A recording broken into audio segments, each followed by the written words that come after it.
একটা মায়ের কাছে তার সন্তানের সুস্থ স্বাভাবিক হাসি খুশি মুখটার থেকে আর মূল্যবান বোধ হয় এই পৃথিবীতে কিছুই নেই। নমস্কার সবাইকে, আমি পৌশালী। পৌষ সানশাইনের আবারও নতুন একটা ব্লগে আপনাদের সবাইকে জানাই অনেক স্বাগত। আশা করি আপনারা যে যেখান থেকেই আমার ভিডিওটি দেখছেন সবাই খুব ভালো আছেন আর সুস্থ আছেন। এখন বাজে বিকেল প্রায় 4টে মতো। আজকের ব্লগটা আমি এখন থেকেই শুরু করলাম। আজকে মেয়ে একটু তাড়াতাড়ি ঘুম থেকে উঠে পড়েছে। ও মোটামুটি 5টার দিকে ঘুম থেকে ওঠে, আর 5টার সময় উঠলে বাইরে কিন্তু অন্ধকার হয়ে যাচ্ছে এখন। আজকে যেহেতু তাড়াতাড়ি উঠে পড়েছে তাই ভাবলাম ওকে নিয়ে কাজগুলো শুরু করে দিই। শীতের সময় বেলা যেহেতু অনেকটাই ছোট হয়ে এসেছে তাই কিন্তু উঠে আমি আগে দরজা জানলাগুলো লাগিয়ে দিলাম। বাইরে যদিও এখনও আলো রয়েছে তাও আমি দরজা জানলা কেন লাগিয়ে দিই তাড়াতাড়ি, মশাটাও ঢুকতে পারে না শীতের সময়, আর আমার কিন্তু রুমটা অনেকটা গরম থাকে। আর এই যে এদিকে কিন্তু কালকে সকালের জন্য কিছু সবজি কেটে নিয়েছি। কালকে সকালে আলু কুমড়ো তরকারি করব, আর পটল ভাজা, আর তার সাথে একটুখানি ডাল করব। আর আজকে রাত্রেবেলা আমি একটুখানি ওই প্রেশার কুকারে করে ফ্রাইড রাইস বানাবো। ঠিক ফ্রাইড রাইস বলে না, এটাকে তেহেরি বলে, মানে একটা মহারাষ্ট্রিয়ান ডিশ যেটা প্রেশার কুকারে করে সমস্ত সবজি দিয়ে বানানো হয়। তো আজকে রাত্রেবেলা ওটাই বানাবো ভেবেছি, কারণ আজকে না সন্ধ্যেবেলা একটুখানি বাজারে যাব সবজি বাজার করতে, সেই কারণে একটু ঝটপট করে রান্নাবান্না শেষ করে দিয়ে যাচ্ছি।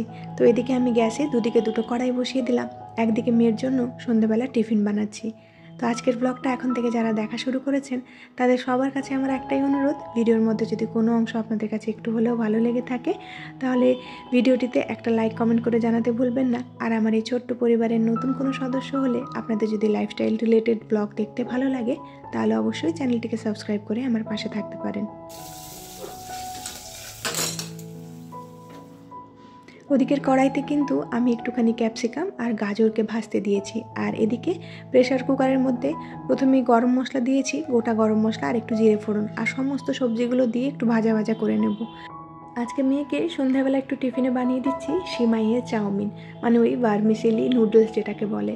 তো প্রথমেই কিন্তু আমি গাজর আর ক্যাপসিকামকে ভেজে নিয়েছিলাম, তারপরে এখানটা ছোট্ট ছোট্ট দুটো বাটিতে ভাজা সিমুই দিলাম। এখানে কিন্তু জলটা একটু পরিমাণ মতো দিতে হবে, তবেই চাউমিনটা একদম ঝরঝরে হবে। মানে আমি 2 কাপ যদি সিমুই নিয়ে থাকি তাহলে আমি 4 কাপ ওখানে জল দেব। তো 4 কাপ জল দিয়ে অল্প একটু লবণ দিয়ে এটাকে ঢাকা দিয়ে একদম লো ফ্লেমে বসিয়ে দিলাম যতক্ষণ হচ্ছে ওটা। এদিকে কিন্তু প্রেসার কুকারে আমার সবজিগুলো ভাজা হয়ে গেছে। একে একে করে হলুদ গুঁড়ো, লঙ্কা গুঁড়ো আর জিরে গুঁড়ো আর একটুখানি দিয়েছি গরম মশলা, সব কিছু দিয়ে আমি ভিজিয়ে রাখা চালটা দিয়ে দিচ্ছি। যেহেতু পুরো রান্নাটা প্রেসার কুকারে হচ্ছে সেই কারণে জলটা কিন্তু একটু মেপে মেপেই দিতে হবে। তো আমি 1.5 কাপ মতো নিয়েছিলাম চাল, আর এর মধ্যে দিচ্ছি প্রায় 3 কাপ মতো জল।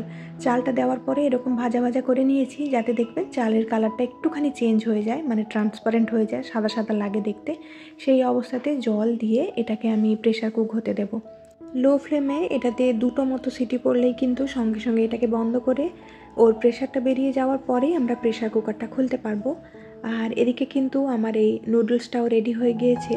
একটুখানি কড়াইতে লেগে গিয়েছিল, কারণ যতক্ষণ আমি ওদিকে রান্নাটা করছিলাম এদিকে আমি একদম ভুলে গিয়েছিলাম, তো সেই কারণে একটুখানি লেগে গিয়েছে। তবে একদম ভালোভাবে সেদ্ধ হয়ে গেছে, ঘাঁটা ঘাঁটা একবারই হয়নি। আর আমার কন্যা কিন্তু এদিকে বসে রয়েছে কখন মা ওর জন্য খাবারটা আনবে। যেহেতু ও নুডলস বা পাস্তা জাতীয় জিনিস খেতে খুব পছন্দ করে, সেই কারণে না এই জিনিসগুলো যেদিনে করে ওকে বানিয়ে দিই ওদিনে ও খুব এক্সাইটেড থাকে। আজকে যেহেতু মেয়ের পছন্দের খাবারটা দিয়েছি তাই আমাকে ওর কাছে বেশিক্ষণ বসতে হয়নি, তাই আমি এদিকে ঝটপট লেগে পড়েছি আমার আরও কয়েকটা কাজে। এই আয়রন করার কাজটা কিন্তু আজকাল আমার কাছে বেশ বোরিং লাগছে, সেই কারণে কয়েকদিন ধরে জামা কাপড় জমিয়ে রেখে রেখে এতগুলো জামা হয়ে গিয়েছে। আমি এই জন্য চেষ্টা করি কি প্রত্যেক দিন একটা দুটো জামা হাতের কাছে থাকলে আয়রন করে দেওয়ার, কিন্তু এই শীতটা পড়ে যাওয়ার পরে হঠাৎ করে জানি না কেন খুব লেজি হয়ে গিয়েছি, কাজ করতে যেন একদমই ইচ্ছে করছে না। আজকে যথারীতি জোর করে নিজেকে টেনে এনেছি, এগুলো না করলে কিন্তু পরবর্তীকালে আরও জামা বেরোবে, আরও পাহাড় হয়ে যাবে, তখন আর করতে ইচ্ছে করবে না। মেয়েরও কয়েকটা জামা ছিল, ওগুলো তো চটপট হয়ে যায়, তবে হাজব্যান্ডের জামাগুলো কিন্তু আয়রন করতে অনেকটা সময় লাগে। প্রথমে মেয়েরগুলো করে নিচ্ছি, তারপরে হাজব্যান্ডেরগুলো করব। আর এই কাজটা করতে করতে আগের দিনের ভিডিওতে করা কয়েকজন মিষ্টি মিষ্টি দিদি ভাই আর বোনেদের নামগুলো নিয়ে নেই।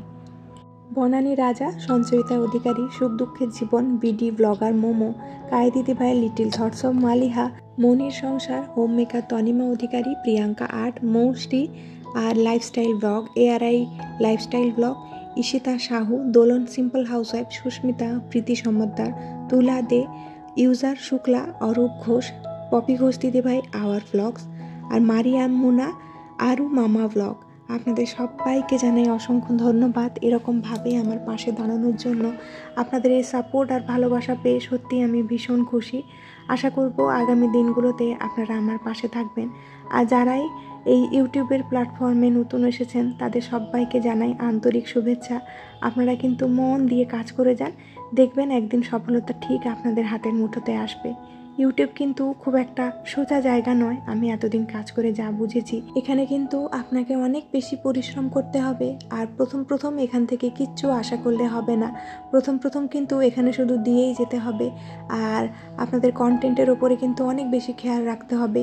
মানুষের কাছে অবধি কী করে পৌঁছানো যায় সেটা আপনাদের সবসময় মাথায় রাখতে হবে, কারণ আমরা যারাই ইউটিউবে কাজ করি না কেন আমাদের সবার কাছে কিন্তু আপনাদের মতো যে সমস্ত দর্শক বন্ধুরা রয়েছেন তারা হলো এক কথায় ঈশ্বরের আশীর্বাদ। এটা তো সবসময়ের জন্য আমি মনে করি 9 to 5 জবে যখন আমরা একটা বসের কথা শুনে চলি, সেখানটায় কিন্তু আমাদের এই ইউটিউব প্ল্যাটফর্মে আপনাদের কথা, আপনাদের মতামতগুলো অনেক বেশি গুরুত্বপূর্ণ বলে আমার মনে হয়। কারণ আপনারা যদি আপনাদের মতামত আমাদের ভিডিওতে না দেন বা আপনাদের যদি মনের কাছে আমরা না পৌঁছতে পারি, তাহলে এই প্ল্যাটফর্মে কখনোই এগিয়ে যাওয়া সম্ভব নয়। এই কথার পরিপ্রেক্ষিতে গাই দিদিভাইয়ের আগের দিনের কমেন্টটা আমার খুব মনে পড়ছে। দিদিভাই আমাকে বলেছে যে তুমি কিন্তু তোমার সাবস্ক্রাইবারদেরকে অনেক বেশি মূল্য দাও। আমি ওই যে বললাম দিদিভাই, আমি কিন্তু কখনোই তোমাদেরকে সাবস্ক্রাইবার বলে মনে করি না। এটা আমার কাছে একটা ভার্চুয়াল ফ্যামিলি। আমি সবসময় মনে করি ইউটিউবের এই ছোট্ট একটা ফ্যামিলি আমার কাছে রয়েছে, যাদের কাছে যখন ইচ্ছে মন খুলে 2-4টে গল্প করা যায়। তো সেই জন্য আমি সব সময়ের জন্য চেষ্টা করি আপনাদের প্রত্যেকটা কমেন্টের যথাযথ উত্তর দেওয়া হোক, আপনাদের সাথে যতটা পারি গল্প করার চেষ্টা করি। হয়তোবা এই ভিডিওর মধ্যে কথা বলে ততটা আপনাদের সাথে গল্প করতে পারি না, তবে কমেন্ট বক্সে কিন্তু আপনাদের সঙ্গে আমি অনেকটা গল্প করি। আপনাদের প্রত্যেকটা কমেন্টের খুব ভালোভাবে উত্তর দেওয়ার আমি চেষ্টা করি। তবে হ্যাঁ, আজকাল কিন্তু কমেন্টের রিপ্লাইগুলো দিতে বেশ খানিকটা দেরি হয়ে যাচ্ছে। বুঝতেই তো পারছেন এখন আমার সেরকম সিচুয়েশনও নেই যে সবসময় ফোনের কাছে বসে থাকবো। আজকাল তো ভিডিও টাইমে দিয়ে উঠতে পারছি না। এত কিছুর পরেও যে আপনারা আমাকে এতটা ভালোবাসা দিচ্ছেন তার জন্য কিন্তু সত্যি আমি আপনাদের কাছে অনেক বেশি কৃতজ্ঞ। ভগবানের কাছে অনেক ধন্যবাদ জানাই যে আপনাদের মতো কয়েকজন ভালোবাসার মানুষ উনি আমাকে এই মুহূর্তে জীবনে পাঠিয়েছে, যেই মুহূর্তে আমার জীবনে এই মানুষগুলো সত্যি অনেক বেশি দরকার। আর এই তো আপনাদের সাথে কথা বলতে বলতে কিন্তু এদিকে আমি অনেকগুলো কাজ সেরে চলে এলাম। জামা কাপড়গুলো আয়রন করে প্রথমে কিন্তু বেডরুমের বেডশিটটা চেঞ্জ করে ফেলেছি। আজকাল করে সপ্তাহে মোটামুটি 2 থেকে 3 বার আমি ওই বেডশিটটা চেঞ্জ করে থাকি। আজকে আবার হাজব্যান্ড যেহেতু বাড়িতে ছিল, ওর কাছ থেকে একটুখানি হেল্পও নিয়েছি। যেহেতু অনেকটা কাজ রয়েছে তাই আমি নিজের থেকেই ওর কাছে একটু সাহায্য চাইলাম। আমাদের মতো হাউসওয়াইফদের হাজব্যান্ডদের নিয়ে কিন্তু সারা জীবনের একটা কমপ্লেন থাকে, কি বলুন তো, হাজব্যান্ডরা সংসারের কাজে একদমই সাহায্য করে না।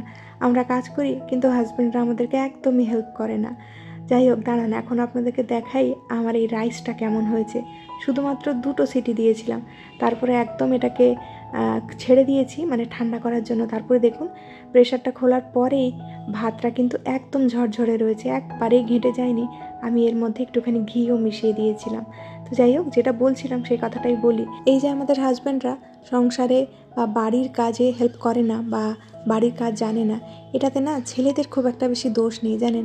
এই সমাজের অনেক বড় ভূমিকা রয়েছে, কারণ ছোট থেকেই কিন্তু এটা আমাদেরকে শেখানো হয় বাড়ির রান্না বান্না যাবতীয় কাজ করবে বাড়ির মেয়েরা বা মায়েরা, আর বাইরের কাজ করবে ছেলেরা বা বাবারা। আর অবচেতন মনে কিন্তু প্রত্যেকটা সন্তান এই জিনিসটাই শিখে যায়, আর এই অভ্যেসটা প্রতিফলন হয় সেই ছেলেটা যখন নিজে সংসার করে। তো যাই হোক, এই জিনিসটার কিন্তু এই যুগে আমি বলবো অনেক বেশি পরিবর্তন হয়েছে। কারণ মা ঠাকুমার সময় আমরা যে গল্প শুনেছি, আমার মনে হয় আজকাল যুগের ছেলেরা তার থেকে অনেক বেশি দায়িত্ববান নিজেদের সংসারের প্রতি। আবার অনেক শাশুড়িরাও এরকম রয়েছেন যারা ছোটোবেলায় না শেখালেও নিজেরা কষ্ট পেয়ে বড়োবেলায় কিন্তু নিজের ছেলেকে অনেক বেশি এনকারেজ করে সংসারের কাজে, নিজের স্ত্রীকে সাহায্য করার জন্য। তো সেক্ষেত্রে আমার মনে হয় এই মানসিকতার পরিবর্তনগুলো কিন্তু প্রত্যেকটা জেনারেশনের জন্য অনেক বেশি ইম্পর্ট্যান্ট।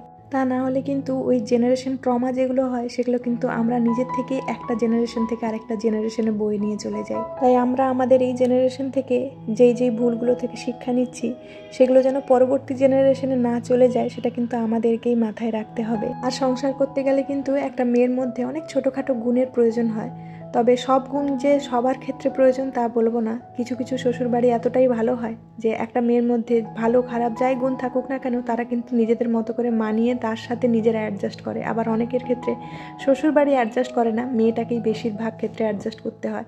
তো এটা কিন্তু মানুষ বিশেষে নির্ভর করে কোন মানুষের ক্ষেত্রে কোন জিনিসটা কার্যকরী হবে। সেই জন্য এই জিনিসগুলো আমাদের কারোর ওপরে চাপিয়ে দেওয়াটা উচিত নয়। তো যাই হোক, আপনাদের সাথে আবারও কথা বলতে বলতে এদিকে কিন্তু আমি সবজি বাজার নিয়ে বসে পড়েছি। সন্ধে দিয়ে বাড়ির টুকিটাকি কাজগুলো করে আমি সবজি বাজারে গিয়েছিলাম, আর আজকে কিন্তু অনেক কটা সবজি বাজার করে এনেছি। তবে এখন মার্কেটে সবজির যা দাম, আমি আপনাদের সাথে আজকে টুকিটাকি কয়েকটা টিপস শেয়ার করব যেগুলো ফলো করে কিন্তু সবজি বাজারে আপনারা একটু হলেও সেভিংস করতে পারেন। প্রথম ক্ষেত্রে আপনাদের বাড়ির আশেপাশে কোনো বড় হাট খোঁজার চেষ্টা করবেন যেখানটাতে অনেক ব্যবসায়ীরা একসাথে বসে। ছোটোখাটো মার্কেটে গেলে কিন্তু সবজির দাম এমনিতেও একটুখানি বেশি বলে, আর তাছাড়া হাট থেকে বাজার করলে দেখা যায় এক একটা সবজিতে আপনারা 10-15 টাকা কমে পেয়ে যেতে পারেন। আর আপনারা যদি একসঙ্গে অনেকে থাকেন, আপনাদের প্রতিবেশীদের সাথে যদি ভালো ভাব থাকে, এটা আমি আমার গ্রামের বাড়িতেও দেখেছি, একটা বড় মাছ কিনলে সবাই মিলে ভাগাভাগি করে নিয়ে নিত। তো সেক্ষেত্রে এটা আপনারা সবজির ক্ষেত্রেও করতে পারেন। অনেক জিনিস একসাথে কিনে 3-4টে ফ্যামিলি যদি ভাগ করে নিয়ে নেন সেক্ষেত্রে কিন্তু আপনাদের অনেক বেশি সেভিংস হবে। আর চেষ্টা করবেন সন্ধ্যের দিক করে বাজার যাওয়ার। সন্ধ্যের দিকে কিন্তু বাজারে একটু হলেও দাম কমে। আর প্রথমতই বাজারে গিয়ে যে কোনো একটা দোকান থেকে জিনিসপত্র না কিনে সবকটা দোকান ঘুরে যেখানে একটু হলেও কমে পাচ্ছেন সেখান থেকে কেনার চেষ্টা করবেন। আর অফ সিজনে জিনিস না কিনে যে সমস্ত সবজিগুলো সিজনে রয়েছে সেগুলোর দাম কিন্তু অনেকটা কম থাকে, সেগুলো কেনার চেষ্টা করবেন। আর মার্কেটে যাওয়ার আগে কিন্তু প্রয়োজনীয় জিনিসগুলো লিস্ট বানিয়ে নিয়ে যাবেন, তখন মার্কেটে গিয়ে এটা ওটা জিনিস দেখে সেটার দিকে চোখ যাবে না। তো এই ছিল আমার আজকের কয়েকটা টিপস। পরবর্তীকালে আরও কিছু টিপস অবশ্যই শেয়ার করব। আর এই যে ডিনারটা নিয়ে বসে গিয়েছি, তার সাথে আজকের ভিডিওটা এখানেই শেষ করছি। খুব শীঘ্রই দেখা হচ্ছে নেক্সট আরেকটি ব্লগে। ততক্ষণের জন্য সবাই খুব ভালো থাকবেন, সবাইকে খুব ভালো রাখবেন আর নিজের যত্ন রাখবেন। আজকের ভিডিওটা কেমন লাগলো জানাতে ভুলবেন না। টাটা।